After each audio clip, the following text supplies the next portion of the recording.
everyone. Good evening. Good evening. Let's talk about accountability this evening. I told you I was going to show up every Wednesday. Yes, I'm still keeping to my promise. So we're just going to do this very quickly. I just want to share 3 things you should note about accountability.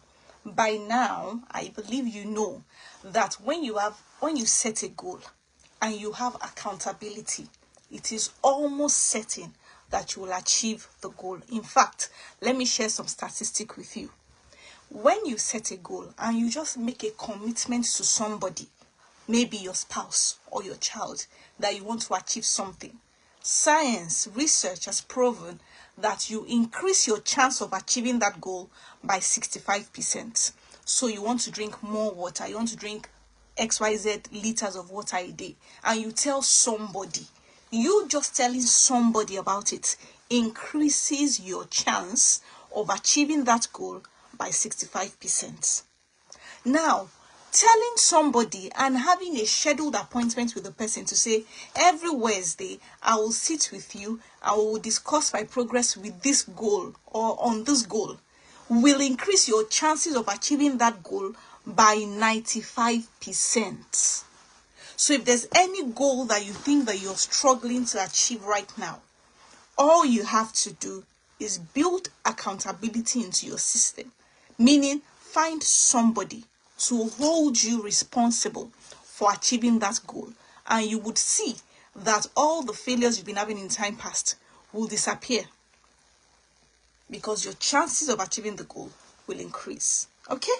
That being said, there are 3 things you need to bear in mind when you're choosing an accountability partner. And the first thing is that you must choose somebody you respect or you're willing to respect. Now, we all know that respect is not about age, right? So age is not necessarily a factor. You don't only respect people older than you. You should also respect people younger than you. So yes, your children, somebody younger than you can still be your accountability. But the point is, you respect them. Hello, thank you for joining me. Leave me a comment section. Let me know who that is so I can say hello to you. So the first thing you need to bear in mind when choosing an accountability partner is that you must respect them. Because when you respect somebody, you would not want to lie to them, and that will push you to actually achieve the goal that you've told them to hold you accountable to.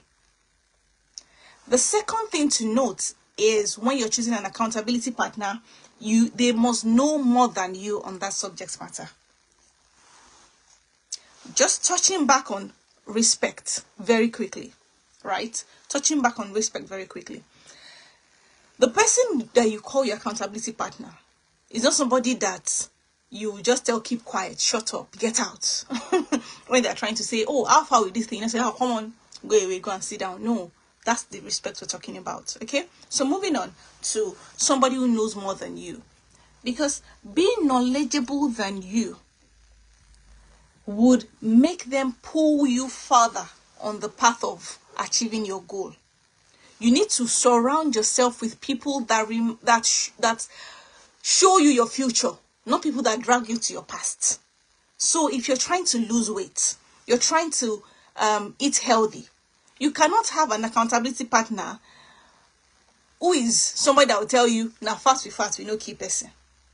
Oh, it's just food, at least we will eat now. We will not starve. No.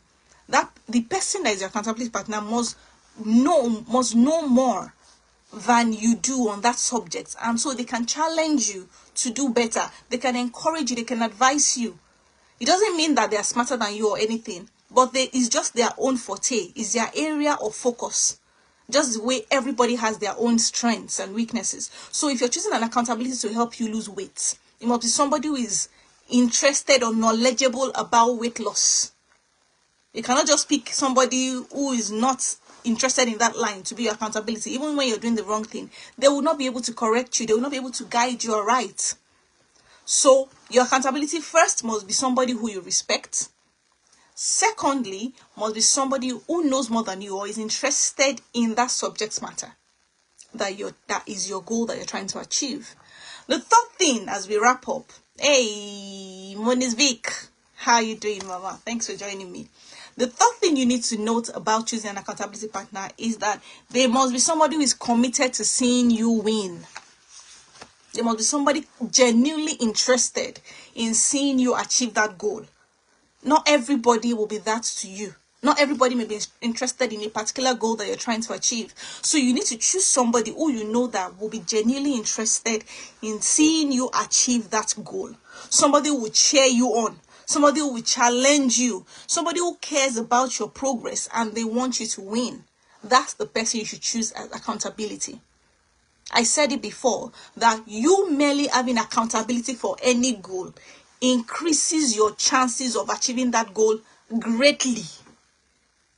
In fact, just to repeat the statistics, the fact that you tell somebody, you just mentioning it to somebody that I want to do ABC increases your chances of achieving that goal by 65%. Just informing your spouse, informing your children, informing your bestie that I want to achieve this thing. Can you hold me accountable? The chances of achieving that thing has increased by 65%. This is science. Now you then saying, oh, every Wednesday, every Thursday, can we sit down and see how far I've gone with this goal? That will even increase your chance of achieving that goal up to 95%. Is 95% certain that you will achieve that goal just by having a scheduled appointment with the person. So you see the power of accountability. It's so powerful. But then you need to bear these three things I've just shared in mind. Number one, there must be somebody you respect, because you wouldn't want to lie to somebody you respect. You would listen better to somebody you respect. You would not tell them to keep quiet and shut up and go and sit down if it's somebody you respect. Okay. Number two, somebody who knows more than you, who is interested in that area or in that subject matter. It's just somebody you just go and bamboozle and say, oh, I've done this, I've done that. The person doesn't even know what you're talking about and they're just nodding. And they can't even challenge you or correct you or anything because they don't know anything about the subject matter. So it must be somebody who knows more than you or is interested in that subject matter, so that when you're going the wrong path, they can correct you. They can give you ideas. Okay, they can push you better. They can guide you because that's their forte. Okay. The third thing to note is that there must be somebody who is genuinely interested in seeing you win. I say it again. Your accountability partner for weight loss cannot be team na fast we no key person. You're never going to achieve anything that way. Your accountability partner cannot be, oh, this life is only one, no, let's enjoy ourselves, oh, and you're not even challenged to do anything. Your accountability partner must be genuinely interested in seeing you win, seeing you achieve your goal.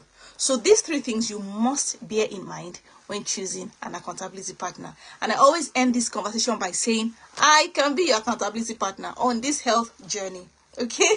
I can be your coach and I'll hold you accountable. And trust me, people that I hold accountable, is hard for you not to achieve your goal. You must be 1% of the 100%. If I'm coached by you and you don't achieve your set goals. Okay, so I can always be your accountability partner, but anybody can be that as long as you bear those three things in mind. Okay, I hope that you found this useful and I hope that you apply it in your life. If there's any area of your life, any goal that you're struggling to achieve, find accountability. Have a scheduled appointment with them every week. Let's meet and talk about this goal and see how far you will go with actually achieving your set goal. Okay, thank you so much everyone for joining me. I appreciate your time. I don't take it for granted, and I wish you a lovely evening. If you don't have any questions for me, if you have any questions for me, sometimes when I'm live here, I can't even barely read chats. I can't see any comments or chats. Once it's 7 o'clock, I'm going to end this live. If there are any questions, drop them for me. If not, thank you so much and enjoy your evening. Be sure to catch the replay if you joined us late. Coach Ify, you joined a bit late. Try and catch the replay. I'm sure that you'd find it useful as well. So thank you, Vicky. Thank you, Coach Ify, and I will see you guys next week Wednesday in the community. Bye.